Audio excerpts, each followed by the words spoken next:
கோதண்ட ராம கல்யாண ராம ஜானகி ராம ஜெய ராம. கோதண்ட ராம கல்யாண ராம ஜானகி ராம ஜெய ராம. காருண்ய ராம லாவண்ய ராம காருண்ய ராம லாவண்ய ராம காளித சுந்தர பட்டாபிராம காளித சுந்தர பட்டாபிராம. கோதண்ட ராம கல்யாண ராம ஜானகி ராம ஜெய ராம. ஹரி ஓம். வணக்கம் அன்பு நெஞ்சங்களே. ராமாயணம் இன்று சுந்தரகாண்டத்தினுடைய இறுதிப் பகுதி. அனுமன் இலங்கை முழுக்க நெருப்பு வைத்துவிட்டு அது ஜெகஜோதியாக இலங்கை நகரமே பற்றி எரியும் போது அந்த அரக்கர்களெல்லாம் தாவி பயந்து ஓடி நடுங்கி அந்த ஒரே ஒரு அழுகாச்சு ஒரு ஓலம் கேட்கிறது. இதை மலை உச்சியில் உட்கார்ந்து ஆனந்தமாக ரசித்து கொண்டிருந்தான் அனுமன். அப்போது அவன் மனதில் ஒரு எண்ணம் தோன்றியது. ஐயோ, இந்த இலங்கை நகரமே பற்றி எரிகிறதே, அசோகவனம் முழுக்க பற்றி எரிகிறதே, அப்போ நம் சீதாதேவி என்னானார்கள்? ஐயோ, சீதாதேவியை பற்றி நாம் கவலைப்படாமல் இப்படி நெருப்பு வைத்து விட்டமே, ஐயோ அவர்களுக்கும் ஆபத்து வந்திருக்குமே என்று தளதலையாக போட்டுக்கொண்டு அழுதான். அப்போது அவன் மனதில் ஒரு எண்ணம் துளிர்விட்டது. இவனுடைய வாளில் இருந்த தீ அணைந்தாலும் கூட இலங்கை நகர முழுக்க பற்ற வைக்கும் வரை இவனுக்கு வாளில் நெருப்பு இருப்பதே தெரியவில்லை. அந்தளவுக்கு ஒரு சின்ன கொஞ்சம் கூட சூடு அவன் உடம்பில் படவில்லை. இதற்கு என்ன காரணம்? அப்படி என்றால் சீதாதேவியும் இந்த நெருப்பு எரிக்காது, இதெல்லாம் ராமன் மகிமை என்று நினைத்தான். அந்த நேரத்தில் மேலே 2 உயிர் ஜனங்கள், ஒரு பறவைகள் பேசிக்கொண்டு போனது. இந்த இலங்கை முழுக்க பற்றி எரிகிறது, அசோகவனம் முழுக்க பற்றி எரிகிறது. ஆனால் அசோகவனத்துக்கு நடுவே அந்த வீட்டு மரத்தடியில் அந்த பெண் மட்டும் அமைதியாக அமர்ந்திருக்கிறாள், ஆனந்தமாக அமர்ந்திருக்கிறாள். அவள் இந்த நெருப்பு ஒன்றும் செய்யவில்லை பார்த்தையா என்று பேசிக்கொண்டு போகிறது. அப்போதுதான் அனுமனுக்கு மனதில் திருப்தி வருகிறது. ஓடி வருகிறான். அம்மா தாயே அப்படின்னு ஒன்று காலில் விழுகிறான்.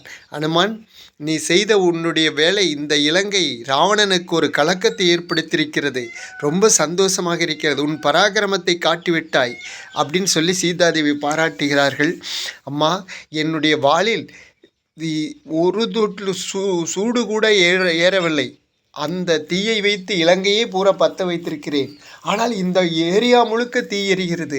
ஆனால் நீங்கள் இருக்கும் இடம் வரவில்லை. இது என்ன காரணம் என்று அனுமன் கேட்கிறான். அப்போ சீதாதேவி, நான் அக்னி தேவனிடம் பிரார்த்தனை பண்ணினேன். உனக்கு வாளில் நெருப்பு கட்டுகிறாய் என்று சொன்ன உடனே நான் அக்னி தேவனிடம் பிரார்த்தனை பண்ணினேன். அதனுடைய விளைவுதான் அனுமன் என்று சீதாதேவி சொல்கிறார்கள். சரி தாயே, நான் உடனடியாக சென்று இந்த தகவலை ராமனிடம் சொல்கிறேன். பெரும் படையோடு, சுக்ரீவன் படையோடு இலங்கை நகருக்கு வந்து இந்த ராவணனுக்கு ஒரு கை பார்த்து விடுகிறோம். நான் சென்று வருகிறேன், அனுமதி கொடுங்கள் என்கிறான். சென்று வா, சீக்கிரம் வா, என்னை பற்றி ராமரிடம் சொல். எனக்கு ஆறுதல் வார்த்தை கூறிக்கொண்டிருந்த நீயும் போகிறாய். இனி நான் தனியாகி விடுவேன். சீக்கிரமாக வந்து என்னை காப்பாற்றுங்கள் என்று சீதாதேவி சொல்கிறாள். சென்று வருகிறேன் தாயே என்று அவன் இலங்கை நகரத்தின் ஒரு மலை உச்சி கோடி வருகிறான். அந்த மலையில் உச்சியில் வந்து இவனுடைய உடலை பெருக்குகிறான், உடலை பெருசாக்கி கொள்கிறான். இவன் உடல் பெருசாகி கொண்டே போகிறது, உயர்ந்து கொண்டே போகிறது. ஒரு 60 அடி உயரத்துக்கு மேல் இவன் உடம்பு பெருசாகிறது. அப்போ அந்த மலை அப்படியே நொறுங்குகிறது. வெயிட்டு தானாமல் அந்த மலை குன்றுகளெல்லாம் இடிந்து விழுகிறது. அப்போது அங்கிருந்து அப்படியே கடலுக்குள் பாய்கிறான். இவன் கடலில் போய்கொண்டிருக்கும்போது இளப்பாறு என்று மைனாகம் வந்தது. வேண்டாம், நான் போய் வருகிறேன் என்று சொல்லிவிட்டு அவன் அப்படியே கடலை தாண்டி இந்த மகேந்திரமலை வந்து விழுகிறான். இலங்கை ஸ்ரீலங்காவில் தாண்டிய அனுமன் மகேந்திரமலையில் வந்து இறங்குகிறான். அங்கே இவனை எதிர்பார்த்து காத்திருந்த அங்கதன், ஜாம்பவான், நீலன், நலன் போன்ற அத்தனை வீரர்களும் ஒரே கைதட்டி ஆரவாரத்தோடு அனுமனிடம் ஓடி வருகிறார்கள்.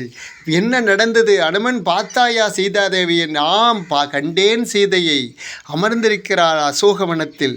நான் பார்த்துவிட்டு வந்தேன். நடந்த சம்பவங்களையெல்லாம் அவர்களிடம் சொல்கிறான்.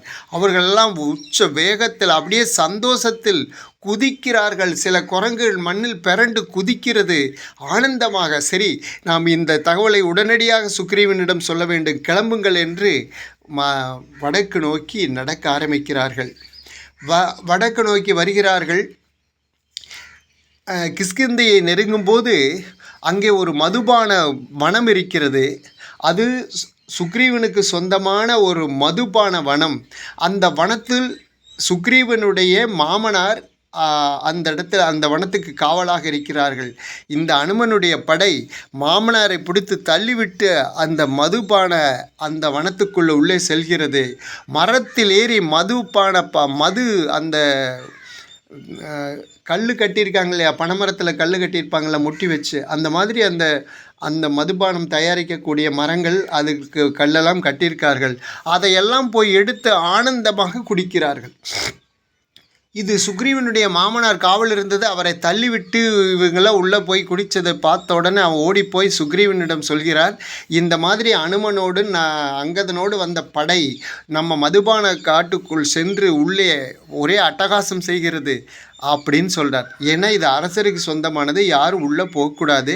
ஆனால் இந்த படை போகிறது என்றால் இவர்கள் சந்தோஷத்தில் இருக்கிறார்கள், இவர் சந்தோஷத்தில் உச்சியில் இருக்கிறார்கள், அதனால்தான் உள்ளே போயிருக்கிறார் என்று சுக்ரீவன் ராமனிடம் சொல்கிறான்.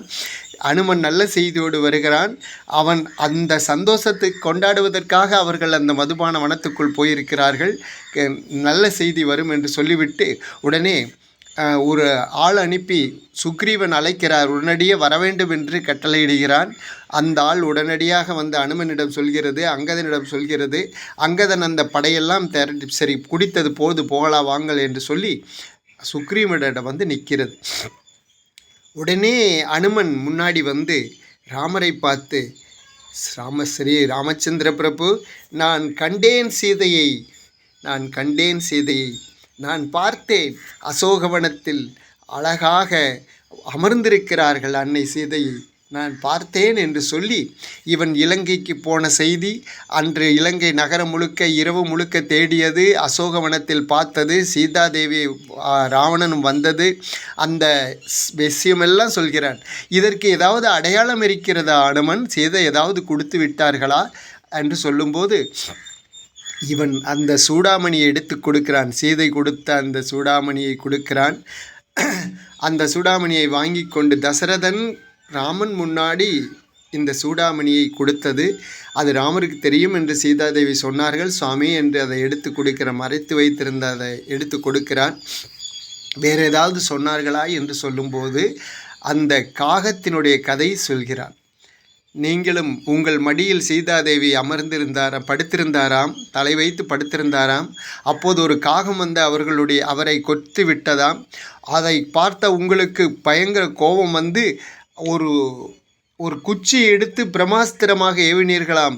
அது எங்கே போயும் அந்த காகம் திரும்ப வந்து உங்கள் காலில் விழுந்த அந்த சம்பவத்தை அனுமன் சொல்கிறான்.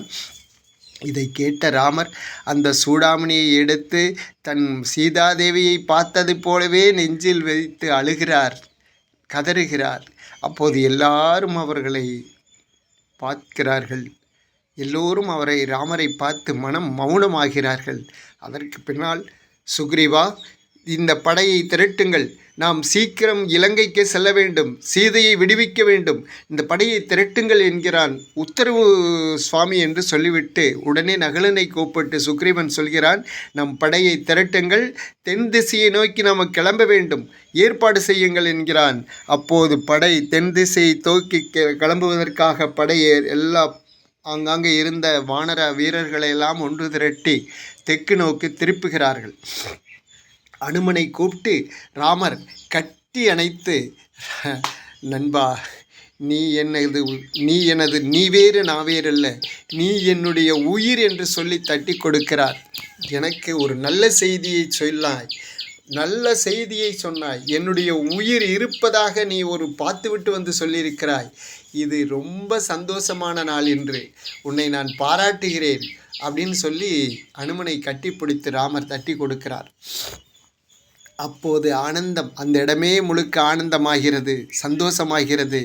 உடனே அனுமன் சொல்கிறான், 1 ஆண்டுகளில் இன்னும் 2 மாதம்தான் இருக்கிறது, அந்த 10 மாதம் அவர்களுக்கு கெடு கொடுத்திருக்கிறான் ராவணன், மனம் மாற வேண்டுமாம். அதில் மாற இன்னும் 2 மாதம்தான் இருக்கிறது. அதற்குள் சென்று நாம் சீதாதேவியை காப்பாற்றவில்லை என்றால் அவர்கள் உயிரை மாய்த்து கொள்வேன் என்று சொல்லியிருக்கிறார்கள். அப்படி 1 நிமிடம் கூட அஞ்ச வேண்டாம், நாம் கிளம்புவோம் என்று சொல்லி உடனே படை தென்நோக்கி திரும்புகிறது. இதுவரை சுந்தர காண்டம். இனி அடுத்து நடக்கப் போவது யுத்த காண்டம். சுந்தர காண்டம் இதோடு முற்று பெறுகிறது. நாளையிலிருந்து யுத்த காண்டம் ஆரம்பமாகிறது. நன்றி, வணக்கம். நன்மையும் செல்வமும் நாளும் நல்குமே, திண்மையும் பாவமும் சிதைந்து தேயுமே, ஜென்மமும் மரணமும் இன்றி தீருமே, இன்மையே ராமா என்ற 2 எழுத்தினாலே, இன்மையே ராமா என்ற 2 எழுத்தினாலே. ஸ்ரீராம ராம ராமேதி ரமே ராமே மனோரமே, சகஸ்ரநாம தத்துல்யம் ராமநாம வராணனே. ராம் ராம் ராம்.